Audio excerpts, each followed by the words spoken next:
Who are you?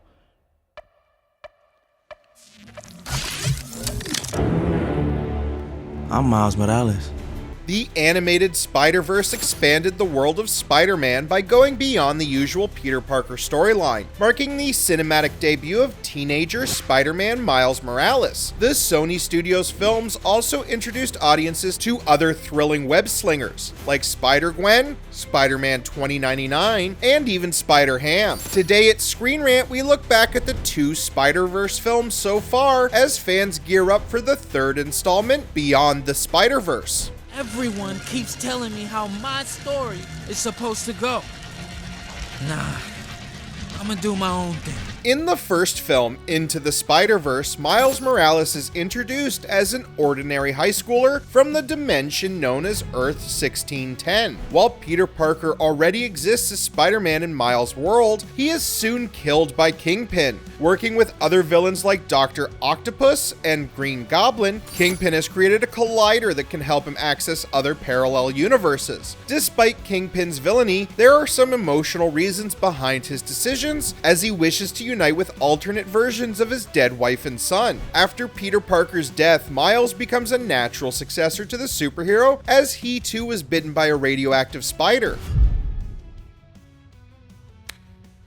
Miles, let's go. Getting powers similar to Spider-Man, but it turns out Kingpin's collider caused spider people from other dimensions to slip into his world. This includes Miles' unlikely mentor, Peter B. Parker, his eventual love interest, Spider-Gwen, and other heroes like Spider-Man Noir, Spider-Ham, and Penny Parker. Miles makes it his mission to safely transport all the spider people back to their home dimensions while fighting against Kingpin and his minions. One of Kingpin's most trusted associates is the masked villain Prowler, who turns out to be very close to Peter. While Miles lives with his loving parents, his Uncle Aaron was a major mentor figure for him.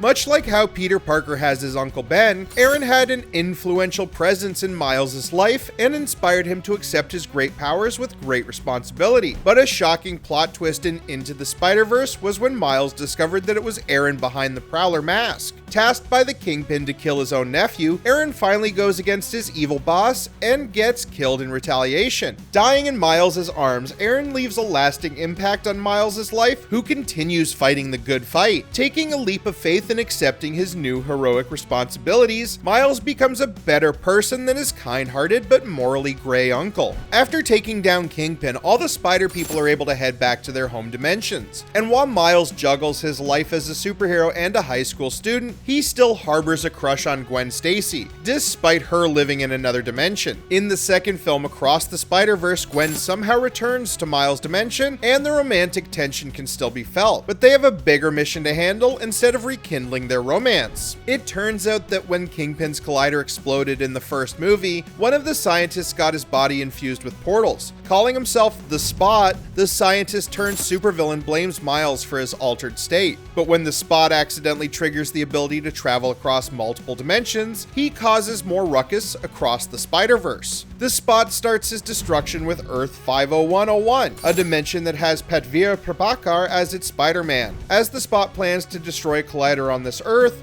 Miles, Gwen, and Pavir team up to protect as many people as they can from this explosion. Caught in the explosion is Inspector Singh, the father of that dimension Spider-Man's girlfriend Gethiari, who is eventually saved by Miles. Inspector Singh's death in Earth 50101 was supposed to be a canon event. This is what Miles understands when he meets Miguel O'Hara, aka Spider-Man 2099. Miguel is the leader of the Spider Society, a group of spider people from several dimensions. Miguel explains to Miles that every spider person in the multiverse goes through certain losses that are unavoidable, and if any spider person messes with this canon event, the entire timeline can be destroyed, impacting the future of everyone in that timeline. Back in his time, Miguel tried to undo such a canon event after he lost his family in his own dimension. Traveling across the multiverse, he settled in a universe where his variant was dead, but he replaced that person, restarting his family life. But this proved to be a costly decision as he broke canon. That's why this alternate universe also collapsed and Miguel lost his family all over again.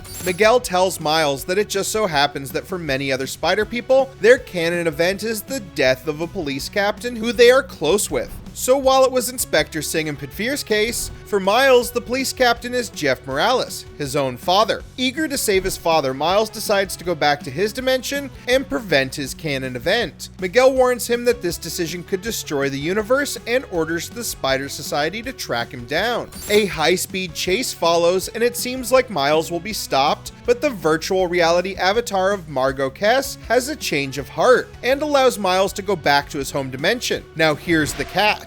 One thing that the Spot and even Miguel told Miles earlier is that the radioactive spider that bit him was not from his home dimension of Earth 1610. Rather, it was a spider from Earth 42. In other words, Miles was never supposed to be the Spider-Man of his world. Rather, an Earth 42 spider came to his world through Kingpin's collider and accidentally turned Miles into Spider-Man. And so Earth 42 itself never got its Spider-Man. Coming back to the present, Miles thinks he is back in his home dimension and is eager to save Jeff. But turns out Jeff is already dead and his Uncle Aaron is still alive. Because Miles never reached home, instead he got teleported to Earth 42. If all of this wasn't shocking enough, Miles also comes face to face with the Prowler, aka Miles Morales of this Earth. Across the Spider-Verse ends with this nail-biting cliffhanger, teasing a possible face-off between these two Miles in the next movie.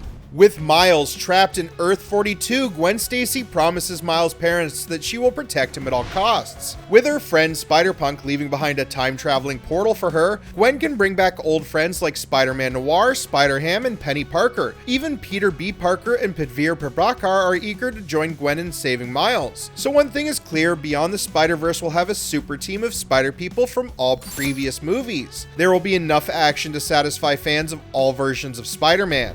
The Spot has also escaped and still vows revenge on Miles Morales. I'm gonna take everything from you.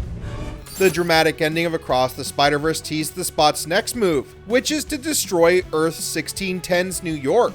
Will his attack succeed, and will this attack end up killing Jeff Morales? Will Miles and the Spider Society be able to save Earth 1610? Or will Miguel O'Hara allow the destruction for the sake of a canon event? The next movie needs to answer these intriguing questions. Despite much anticipation, Beyond the Spider-Verse has faced several production delays. While it was initially supposed to be released around March 2024, there's a high chance that the film will not come out until 2027. With such prolonged delays, it can be hard to keep track of the time-traveling chaos of the Spider-Verse movies. Spider-Man Beyond the Spider-Verse promises to be an intense race against time. It's no longer just Miles' journey of becoming a hero. The other Spider people are dealing with their own personal issues and inner demons. Gwen still bears the guilt of watching her Earth's Peter Parker die after turning into the Lizard. Peter B. Parker struggles with fatherhood, taking care of his daughter Mayday while indulging in his superhero activities. Miguel O'Hara is a stickler for rules and canon events while coping with his own grief of losing his family twice. As the closing chapter of the Spider-Verse trilogy, Beyond the Spider-Verse will be quite an emotional roller coaster. However, the world of Spider-Verse will continue as some spin-offs are already in development. These include a Spider-Man Noir TV series, with Nicolas Cage reprising the titular role, and a solo spin-off movie focusing on Jessica Drew, aka Spider-Woman. As for Beyond the Spider-Verse, it seems fans will still have to wait for some years. Thank you for watching ScreenRant, and stay tuned for more Spider-Man news.